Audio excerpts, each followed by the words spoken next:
What are the 6 keys to successful investing? How do you make investment decisions when you have several reasonable options? And what is Benford's law? And how did it help auditors uncover a fraud? We'll answer these questions and more on this, the 145th episode of the DoughRoller Podcast. Welcome to the DoughRoller Podcast, where the best thing money can buy is financial freedom. We help you make more, spend less, and invest the rest. And now your host, Rob Berger. Whether you're just starting out buried under a mountain of debt or well on your way to financial freedom, this is the podcast to help you take your finances to the next level. Hey, everybody, hope you're having a great day. Have, I think, what will be an interesting podcast. I got a fantastic email from a listener named Jeff, and I'm going to read it in a minute, but I think I've gummed up the works for some folks with this whole robo-advisor discussion and possibly moving some of my investments from Vanguard to either Betterment or Wealthfront or both. And Jeff sent me a great email. Actually, we've had exchanged several, but I'm going to start with his first email to me. That's what I'm going to read today. It was a great email, and it was so important that I kind of shifted up my schedule and I'm moving this podcast in because it's just a really important topic. And so we're going to cover it today. Hopefully I can straighten things out. We'll see. Before we get to that, though, we got to talk about Benford's law. I'm sure you all know what Benford's law is. I know I didn't until a week ago. Imagine you're a company and you have a sales team and a call center, and one of the things that the call center folks can do is issue refunds when a customer wants to return something, and they have authorization, let's say, to issue a refund up to $50. Anything more than that would require, say, a supervisor's approval. So, $1 to $50, they can authorize it. And over the course of years, these folks are authorizing literally thousands of returns. And imagine you took the amount of all these returns, thousands and even tens of thousands of returns, and you looked at the first number in the amount of the return. It's going to be a 1, 2, 3, 4, or 5, right?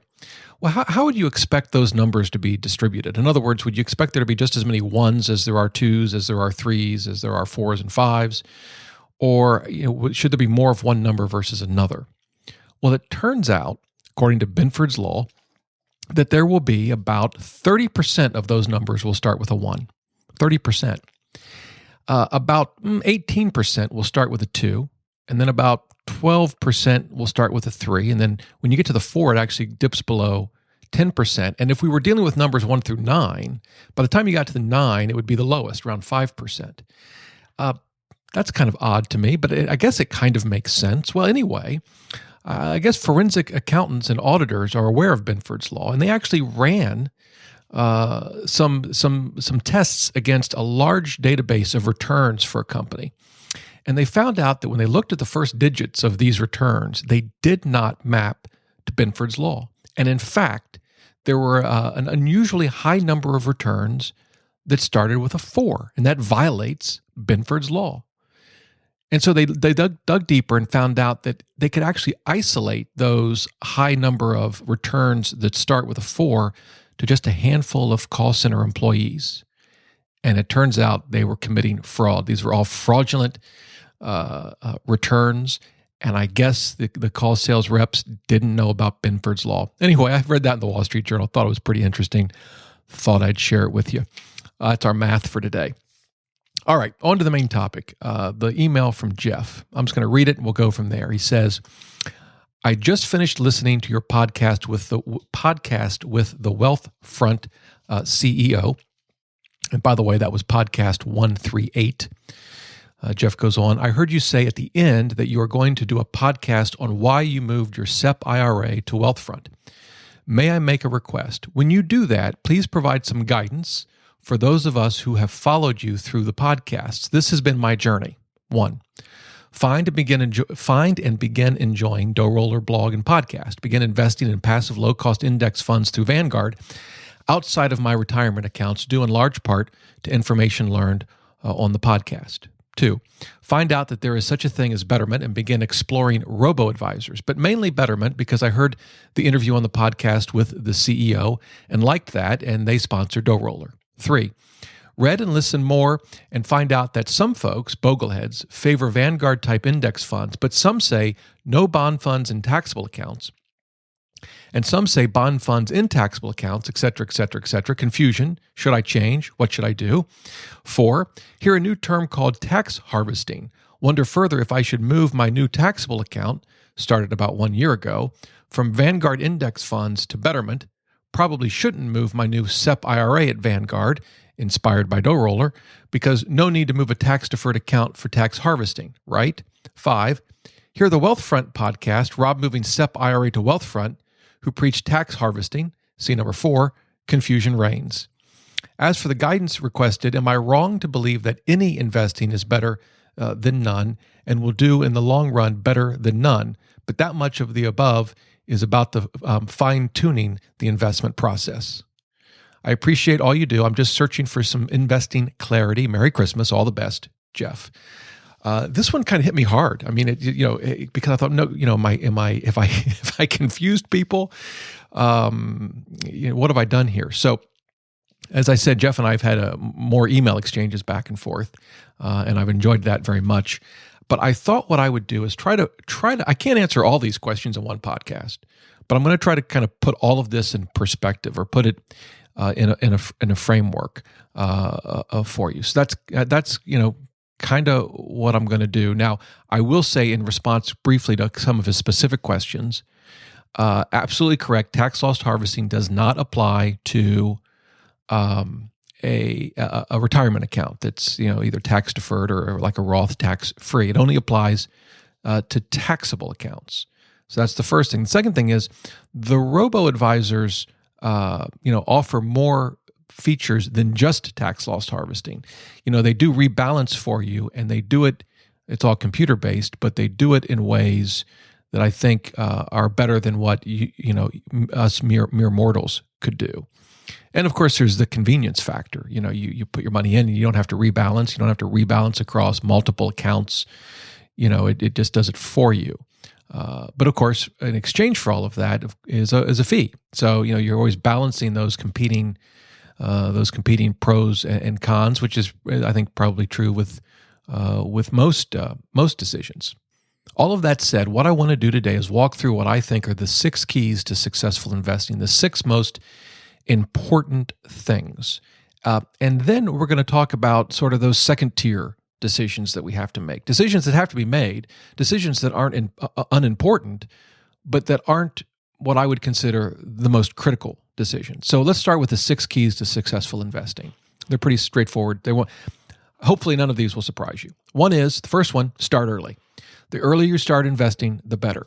It's one of the reasons I'm not a fan of Dave Ramsey's pay off all of your non-mortgage debt and save 3 to 6 months in an emergency fund before you begin to save and invest anything. I just don't agree. I think it's the wrong approach in most cases. I think you need to start early. Now, if you're listening to this, you say, well, Rob, it's too late for me. I'm 30, I'm 40, I'm 50. Think of starting early as starting, when you're going to start as of today. If you haven't started yet, starting early means starting today. All right? Starting today is better than starting tomorrow. Starting tomorrow is better than starting next week. And, you get the idea. Starting early is critical. The difference between starting at age 20 and starting at age 30 is huge. We all know why, right? Compounding. So starting early is critical. Number 2, save. The amount that you save, the amount that you contribute. And this is not in absolute terms, right? Obviously, someone who makes $1 million is going to be able to, in theory, save more than someone who makes $50,000. Think of this in terms of a percentage of your income. For me, you ought to be saving at least 20%. Now, people can debate that. Some say 10%. Some say you should save 50%. If you're Mr. Money Mustache, saving 20% is absurdly low. And if you're wondering who in the world is Mr. Money Mustache, I encourage you to listen to to podcast number 7, where I interviewed Pete. But to me, the mark that I try to hit at a minimum is 20%. Now, we've been fortunate enough to actually save more than that here in the last several years. And so our savings rate is more around the 40 or 50% mark, primarily because we've been able to increase our income and we've not increased our lifestyle. But at a minimum, I think you ought to try to hit that 20% mark. So 1, start early. 2, save at least 20%. To me, those are actually the two most important keys. We're going to have 6. I got 4 more to go. But to me, those are the two most important. And that's got nothing to do with Vanguard versus robo-advisors versus, all of those decisions. We'll get to those. They're not unimportant. But to me, the two most important keys, start early, save, and the amount you save, hopefully at least 20%. And that's 20% of your gross income. All right. 3, have a diversified asset allocation plan. You need to have a plan, and it needs to be diversified. Now, we can get into the discussion of, well, should you have 80% stocks or 70% stocks or 60% stocks? Again, an important decision, but not the most critical. You need a diversified asset allocation plan. There are a lot of reasonable options within an asset allocation plan. Now, if you told me, Rob, I'm going to put 85% in a commodities fund, I'd probably say, yeah, well, good luck. It's your money. That's your decision. But boy, I can't embrace that decision. That just doesn't make any sense to me. For one, it's not diversified. And for another, why so much in commodities funds? But within a certain range, where you've got U.S. stocks, international stocks, some bonds, maybe some real estate, and a REIT. But within some large range, there's a lot of reasonable options for an asset allocation plan. But the key to investing is not which one you pick within that reasonable range. Again, not an unimportant decision. And I've talked a lot about creating an asset allocation plan over the last 100 and I guess before this one, 44 podcasts. But what's really critical is that you have a plan and that it's diversified. And so that's the third point. And by the way, just so if you're wanting to find the podcasts about asset allocation, go to podcast 25 deals with how to create an asset allocation plan. And all of these, you can just go to DoughRoller.net/podcast and then the number. So in that case, podcast 25. In podcast 41, I actually talk about Warren Buffett's asset allocation plan. In 45, I talk about how to create an asset allocation plan when you have little money. And I know that's an issue for folks, particularly just starting out. So that's the asset allocation plan. That's the third key to successful investing. Number 4, this is certainly one of the hardest for most people. Whatever your plan is, you got to stick to it. That's 4, stick to your plan. That means a couple of things. One, it means rebalancing. Your plan, whatever it is eventually going to get out of whack as markets and asset values move up and down, stocks go up, bonds go down, or the reverse. And what that's going to require you to do is sell the asset classes that are the winners, the gainers, the ones that have gone up, and buy the losers. And that can be hard to do. That can be really hard to do. It can be hard to do for a couple of reasons. One is it's just hard to sell, when the stocks are going through the roof, it's hard to sell them and buy commodities fund that's tanking, for example. If you have commodities in your asset allocation plan, that's tough. And the other thing is we just get busy. We just get busy, and the last thing we think about is rebalancing our investments, and life just kind of takes off, and we forget about it.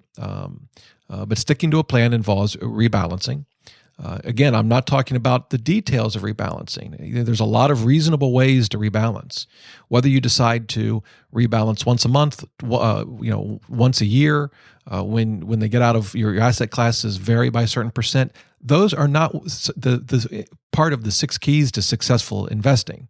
Sticking to your plan and rebalancing in some fashion is, but exactly how you do it isn't the point. Now, if you said to me, I'm going to rebalance once every 50 years, I'd say, well, that's probably not so good. But I mean, within, we're talking about reasonable options here. There are a lot of different ways to rebalance a investment portfolio. And in fact, I talk about those, podcasts 51 and 52. You can check those out if you want. But the key is sticking to a plan which involves rebalancing in some reasonable fashion. It also means not departing from your asset allocation plan when stocks tank or when they go through the roof, and both can be difficult. If you've got 60% stocks, 40% bonds, and you see the market in 2013 went up over 32%, including dividends, sometimes it can be hard not to want to sell some of those bonds and chase those returns. And we all know the reverse is true. And like in 08, 09, when the market is crashing, or the .com bubble when it burst, and things just seem to fall right through the floor, it can be easy to abandon your plan. So I'm not suggesting this is easy, but it's critical. It's absolutely one of the 6 critical keys to successful investing: sticking to the plan. All right. Number 5, this will surprise no one who's listened to any of my podcasts. You got to keep your costs low. You got to keep your costs low. And what that means is 2 things. It means your advisor fees, if you have an advisor, and I would include in that robo-advisors, right? So if you have a Betterment or a Wealthfront or a GemStep or a Motif or a Future Advisor, and the list could go on, you want to keep your costs low. If you have a human being, an actual, person that manages your investments, you want to keep your costs low.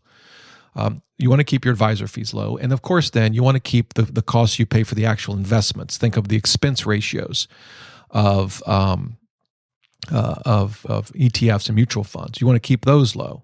You want to keep your costs down. That's the 5th key to successful investing. I told you none of these would be a shocker to you, but I thought in light of Jeff's email, it'd be important to walk through these. And the 6th and final key to successful investing is generally, I'll say taxes, but more specifically, taking advantage of retirement accounts. Again, there's all kinds of questions and decisions that have to be made. 401k versus IRA. Should I max out? Roth versus traditional. And these are issues that we've talked about and no doubt I'll continue to talk about in future podcasts. But putting all of those not unimportant, but putting all of those sort of subsidiary questions aside, the 6th key to investing is simply taking advantage of those retirement accounts. I would much prefer someone take advantage of those retirement accounts and maybe get the traditional versus Roth wrong, which of course you're not really going to know if you get it wrong until it's time to take your money out, and you can compare your tax rates when you put it in versus your tax rates when you take it out. Roth versus traditional can be a tough decision. But the key is taking advantage of the retirement accounts that you have, whether it's a 401k or 403b at work, or if using a traditional IRA, if you're able to deduct the contributions, or perhaps if you're not, opening up a Roth if you qualify. Obviously, you have to look at your income and if you qualify and all these issues. So some folks have more retirement account options than others. And by the way, we could go much further than that, right? There are small business retirement accounts. We've talked about those. So like SEP IRAs and simple IRAs and individual 401ks. There's even defined benefit plans, which, if you're a doctor and as you get close to, you're in your 50s, and that actually might describe Jeff. Defined benefit plan can, if you qualify, can be a huge tax advantage. So, but again, the point is take advantage of the retirement accounts that you can, and that's it. Those are the 6 keys to investing. They're not difficult. I should say they're simple. Some of them I think are easy. Some of them maybe not so easy. It's hard to save 20% of your gross pay. It's a simple concept. It's not easy to do. Starting early can be difficult. It's hard to get a 20-year-old motivated to save money, or a 25-year-old. Although again, to me, starting early means starting now, even if you're 50 or whatever. So they're simple. They're not always easy, and of course, sticking to an investment plan can be difficult. But these are the 6 keys to successful investing. Now, what I want to point out is there are a number of things in listing those 6 keys that I haven't talked about. I haven't talked about Vanguard, right? Or Vanguard versus Fidelity versus T. Rowe Price versus Schwab. I've not talked about actively managed mutual funds versus passively managed index funds. I've not talked about mutual funds versus ETFs. I've not talked about mutual funds versus brokers versus robo-advisors. You can make all of these things work in the context of these 6 keys to successful investing. Those are all implementation details. They're not unimportant, but I love Vanguard. To me, Vanguard is the best mutual fund company out there. Period. Why? Because they offer the most low cost investing options of anyone out there. That doesn't mean though that Fidelity doesn't offer some great low-cost investing options. They do. I invest in my 401k in a Fidelity S&P 500 index fund. I think it's 5 basis points. A great mutual fund. T. Rowe Price does. Schwab does. So am I telling folks that are at Schwab they should leave Schwab and go to Vanguard? No, I'm not. You can make all of those work as long as you keep your eye on those 6 keys to successful investing. It may surprise some of you. You can even make some actively managed mutual funds work. I own some. I don't own expensive actively managed funds, at least by actively managed fund standards. One of the ones that I own is Dodge & Cox International Fund. I think it's 64 basis points. Obviously, it's more and significantly more than, say, an international fund that's passively managed. But I own it for a couple of reasons. One is it's, I think, one of the best options in my 401k, and I have limited options, like probably all of you do. And it's a very well-run fund, very well-run. I think it's a good fund. Would I prefer to pay less? Of course I would. But I'm looking at my costs based on my total portfolio. And my total portfolio, my total costs are under 20 basis points. I think that's phenomenal. That includes actively managed funds like Dodge & Cox International at 64 basis points. It includes index funds that are probably cost from 5 basis points to I probably have some around 20. It includes individual stocks where there are no expense ratios. I mean, and in fact, for me, there's not even trading costs because I get free trades at Vanguard, and I don't trade that much. But when you mix that thing together, that whole portfolio I have, I could even throw in the little bit. I don't have a lot, but the little bit that I have at Betterment and the little bit that I have at Wealthfront, my total costs are low. They're under 20 basis points, and I don't pay an advisor fee. So, you can make actively managed funds work. I'll be the last one to say that investing in an actively managed fund is a disaster. It's not, depending on, again, the circumstances. Mutual funds versus ETFs. I own some of both. I guess it depends. At Vanguard, frankly, the mutual funds are phenomenal and not much different than the ETFs. If you have Admiral shares, which typically, maybe in all cases, but at least in every case I'm aware of, requires a minimum investment of $10,000. There are arguments for ETFs versus mutual funds. ETFs can have some tax advantages, just depends. Although, let's face it, Vanguard's index funds are incredibly tax efficient. So, you can make those work. And the same as mutual funds versus brokers versus robo-advisors. And this kind of gets to Jeff's question about Wealthfront. I'm going to talk a little bit about that in a minute, but you can make all of those work, right? You can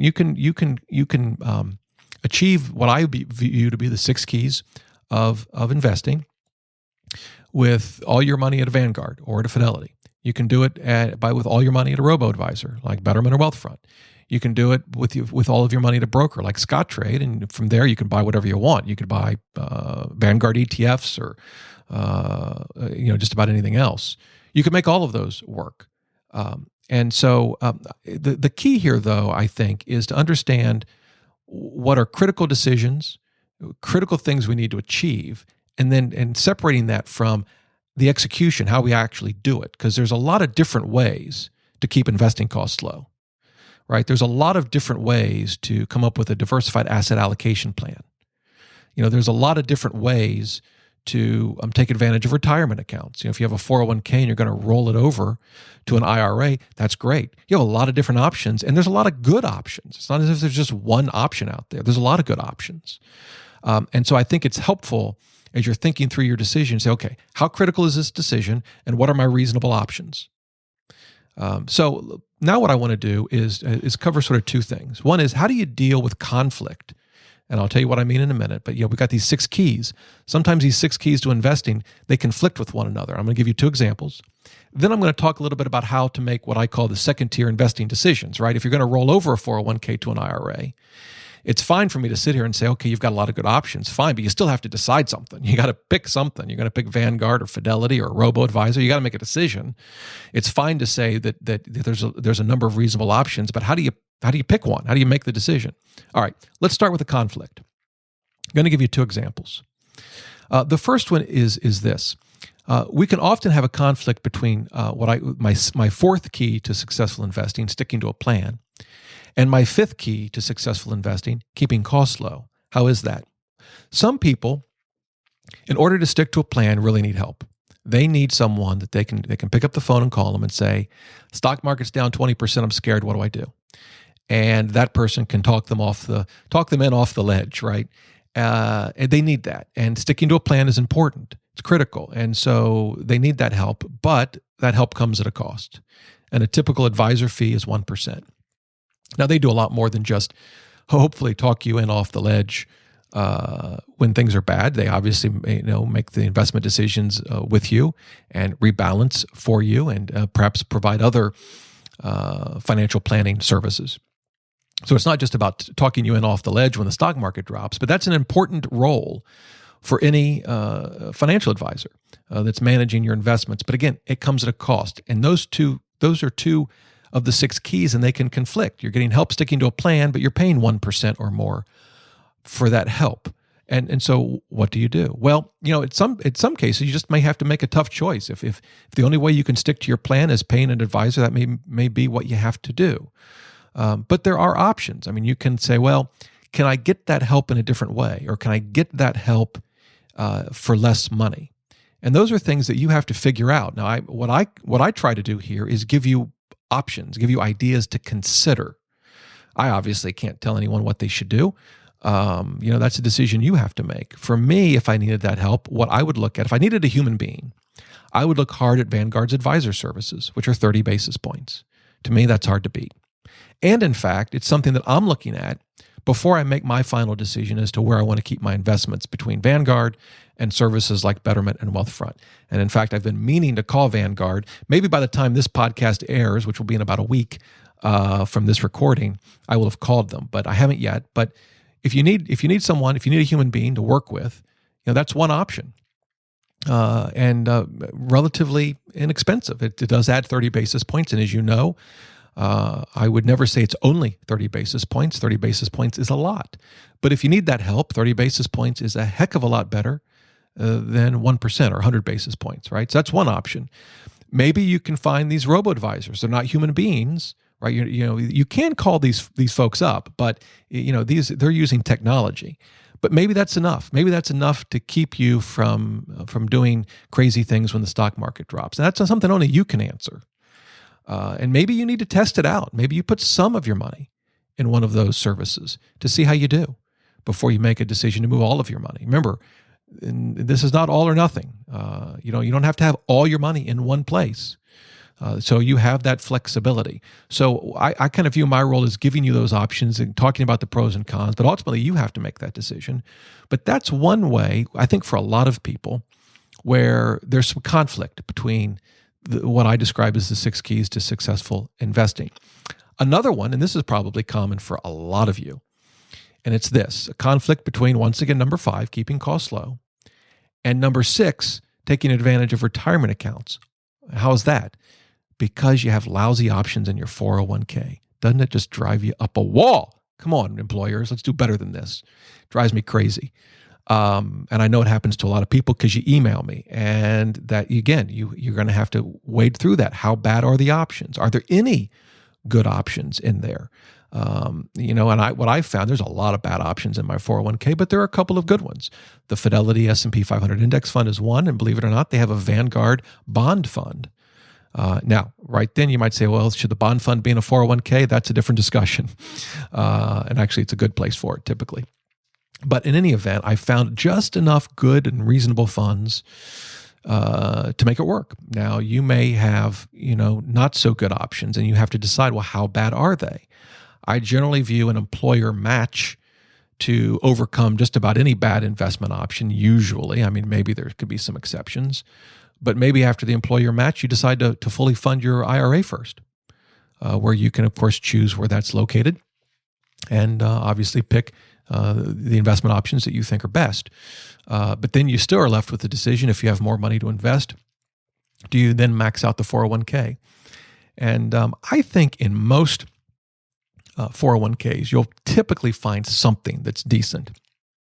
But that's a conflict, and you may choose, maybe the investment options are so bad, you'll choose not to max out your 401k. That's a decision you're going to have to make. For me, I don't dismiss a fund simply because it's actively managed. Like I said, the Dodge & Cox International Fund is an option that I have in the 401k. It's 64 basis points. To me, I would absolutely invest in that fund. It's my decision. I would absolutely invest in that fund, even at 64 basis points inside a 401k. If it were 200 basis points, yeah, I probably wouldn't. But that is where some of these keys, 6 keys to a successful investing can can conflict. And those are, I think, two of the most common. All right, now on to the last part of this podcast, and that is, all right, we've got the 6 keys to successful investing. Fine, that we got that sometimes they conflict. We got to do our best to resolve that conflict the best that we can. And now, how do we make what I call second-tier investing decisions? Those decisions that, we have to make a decision and it's not unimportant, but we have a lot of good options. If you're going to roll over your 401k to an IRA, you have a lot of good options. How do you make those decisions? Well, a couple of I guess, tips on how to do that. The first is recognize that it's a second-tier decision. Recognize that your ultimate goals, in most cases it's retirement, aren't dependent on which option you select out of several good options, right? The decision between Vanguard low-cost funds and Fidelity low-cost funds, that decision, your future retirement will not hinge on which decision you make. Your future goals of retirement won't hinge, I don't believe, on making the decision between, say, Betterment or Wealthfront, or Betterment and Vanguard. You have several reasonable options. And, the same is true with your specific approach to rebalancing. There are a lot of reasonable different options. Your specific asset allocation, whether it's 70-30 stocks to bonds, or 80-20 or 60-40. Now, those are not unimportant decisions, and your risk and returns will vary as you move up and down that scale. But within a certain range, you're likely to meet your financial goals, in my opinion. So the first thing is recognize that you're dealing with a second-tier decision, meaning you have several good options. The second thing I consider is what will help me succeed when it comes to the 6 keys to successful investing. So, for example, do I need help with an asset allocation plan, or is it something I feel comfortable doing on my own? If you need help, then that might favor a Wealthfront or a Betterment, or using an advisor at Vanguard, or it might favor using a target date retirement fund where the asset allocation is set for you based on when you're going to retire. Again, a lot of different good options. Those are all good options. I'm not going to say one is everybody should be in a target date retirement fund. These are all good options that could help you with the decision on asset allocation. Of course, by the way, the other thing you could do is look at all of those different options, see how Vanguard creates its asset allocation plan in a target date retirement fund. Look at Betterment's asset allocation, look at Wealthfront's asset allocation, and then based on that kind of information, create one of your own. I would also add there, read Rick Ferry's book, All About Asset Allocation, which is phenomenal. If you wanted to do it on your own, that's basically what I did. Of course, I did it long before robo-advisors. I even did it before target date retirement funds. I used books. So you could use those to create your own, or you could use any one of those different options so that they can create it for you. But the key here is that you're using a reasonable tool that helps you succeed on the 6 critical keys to successful investing. The same is true with rebalancing. Maybe you need help rebalancing. It can be a pain. You either help because it's just you forget about it and life goes on and years go by and you haven't rebalanced, or you just don't like doing it, trying to rebalance across multiple accounts. And again, there are a number of reasonable options. Obviously, the robo-advisors do it. Vanguard Advisor does it. Any of the target date retirement funds rebalance for you, not only rebalance for you, but then adjust your asset allocation plan as you get older. And it's not just Vanguard. All of the major mutual fund companies have these. And they're all reasonable options. I prefer Vanguard. I think they're the cheapest. So that's why I would prefer Vanguard. But it's not the only reasonable option. We mentioned taxes and primarily retirement accounts, but then there's also this thing of tax loss harvesting. As Jeff mentioned, that's a new thing for him. And let me talk about that for a second. So I mentioned that I put some of my SEP IRA money in Wealthfront. So here's the deal on that. My SEP IRA, just a little bit of history. So my SEP IRA was originally opened with Scottrade. And that's when I started investing in individual stocks. It was in my SEP IRA. And I loved Scottrade. They have offices everywhere. There was one near my work, very easy to use. But I ultimately decided to move it to Vanguard, mainly to consolidate my accounts so that if my wife ever had to take over the investments, it would be easier for her. So I moved it to Vanguard. A very easy process. I've said this before, but if you ever want to move something, whether it's from an advisor or from one mutual fund company to another or from a broker, don't call the company that has your account. call the company where you want to move it to. So I called Vanguard. They in turn called Scottrade. And there are, as you might imagine, regulations about how these companies have to handle this transfer, and they have to get it done quick. And so it's, sometimes it may feel uncomfortable to call the person that holds your account at the moment. Well, don't do it. Call the company where you want your money to go to, and they all have, as you might imagine, they want your business, so they're motivated to help you, of course, and they all have departments that do. Vanguard has an entire department that helps folks transfer money to them. So I moved it to Vanguard. And now, as you know, I'm seriously considering robo-advisors. What I did with Wealthfront, I didn't move my SEP IRA from Vanguard to Wealthfront. What I did was, for my current year contributions, I put a partial contribution at Wealthfront. It was $30,000. I put that at Wealthfront. And the reason was I wanted to see how Wealthfront worked. I wanted to sort of see behind the scenes and work with it for a while. And now, if I end up going that route, obviously I don't get any benefits of the tax loss harvesting, because it's not a taxable account; it's a retirement account. But I do get the benefit of their asset allocation plan and their automatic rebalancing, which they're going to be able to rebalance better than I could. Even though I look at my investments all the time, they're just going to be able to do it better than I can. Frankly, I think we're going to get to the point that no matter where your money is, computers should be doing the rebalancing everywhere. But I'm taking this slowly.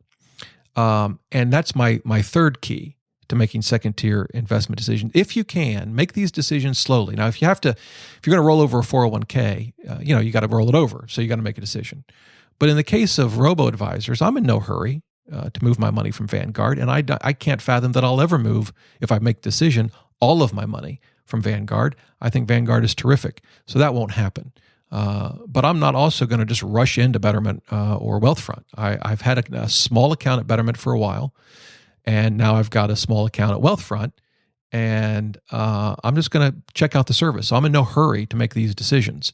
If I ultimately do decide to go with a combination of Betterment and Wealthfront, as I've mentioned, I'll probably have my retirement accounts at Betterment, because they're a tad cheaper when you get over $100,000, 15 basis points, and my taxable accounts at Wealthfront, because I think their tax loss harvesting services are just a tad better than Betterment.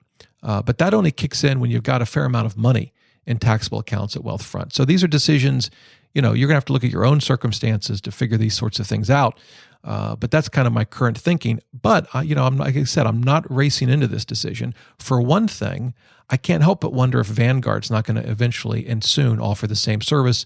Many of you have emailed me about Schwab. They're going to offer a robo-advisor type service beginning next year. I just think this is where the industry is going. And frankly, if Vanguard offered a comparable service, I would stay with Vanguard, because why move? I'm there. I like them. What would be the point in moving, unless, of course, their service was ridiculously expensive, and we know Vanguard's not going to do that. So the third point is, to the extent you can, make these decisions slowly. I mean, these are, again, you're choosing between multiple reasonable options. So there's no reason to rush into these decisions if you have the time. And so that's what I'm doing. I'm taking it slow. All right, number 4, I consider what's best for my family, and specifically my wife. What is best for her if she had to take over managing our investments? And in that sense, I really like some kind of service that handles the asset allocation and the rebalancing for us, because that would make it much easier for her. Now, again, that doesn't necessarily mean a Wealthfront or a Betterment. It could mean a target date retirement fund at Vanguard. It could mean using their advisor services. And as I said, I'm going to be calling them to learn more about the advisor services in the next week or so. But that is a factor for me. Is how is this going to affect my family, and in particular, in my case, my wife. So that's definitely something that I consider. And then the last thing that I try to recognize is that things change. A lot of things change. As you invest more, you learn more. In Jeff's case, he just learned about tax loss harvesting. Well, I've talked a little bit about it. I'll talk more about it, I'm sure, in future episodes. He can Google it and learn more. He can read about it. Both Betterment and Wealthfront have great white papers on it. I've mentioned Kitces, KITCES.com. He's a financial planner and has a phenomenal blog geared towards financial advisors, but a lot of great content. And he's written about tax loss harvesting, some excellent articles you could check out. But the thing is, things change, and one of them is you learn more. Another one is technology changes. Obviously, robo-advisors are relatively new the last couple of years, and who knows what technology is going to bring our way, tomorrow. But technology changes, and again, I go slowly. I don't just dive into something new because it's new and looks all sparkly and fancy. I take this slow, but at the same time, I want to take advantage of the technological tools that are out there that can make me a better investor. And frankly, if I could avoid ever having to rebalance again at a cost that I thought was reasonable, I'll take that any day. And I've been rebalancing for almost 25 years. Anyway, technology changes. And so I want to stay on top of that. The other thing is your financial goals and just your sort of outlook on life changes over time. I know mine has. And that could potentially have an impact on how you invest. So the point is things change, and I think we need to be flexible and be willing to change with them when it makes sense. Well, there's my response to Jeff's email. I thought it was a great email. I hope it kind of puts what I'm hoping is this podcast can be sort of a framework for how I think through investing. I've laid out what I think are the 6 keys to investing. I've laid out the fact that there are a lot of ways to accomplish those keys. Those six keys to successful investing. As Jeff mentioned, he's at Vanguard. Vanguard is great. I'm still at Vanguard. I've still got the vast majority of our investments at Vanguard. The 401ks at Fidelity. I have a couple of small accounts at Wealthfront and Betterment to check them out, and am seriously looking at those to potentially move some, but certainly not all, of my investments from Vanguard. Again, I want to take that slow. I've got time, but I also want to be mindful that their technology could make me potentially a better investor, and so I want to look into that. So hopefully that helps. And love to hear from you. If you have questions, shoot me an email, dr@doughroller.net. I read every email, respond to every email. Jeff, thank you so much for your email, and I hope this has cleared up some of your confusion, and maybe others have been confused about some of my approaches to investing and my thoughts on robo-advisors. I'm going to have more. In fact, my plan for today was to actually start to review a number of the robo-advisors. I put that on hold because I thought this was more important, but I will come back to that. But hopefully this gives you at least a framework for how I think through investing and how I think, what I think are, the 6 keys to successful investing. Hey, until next time, remember, the best thing money can buy is financial freedom.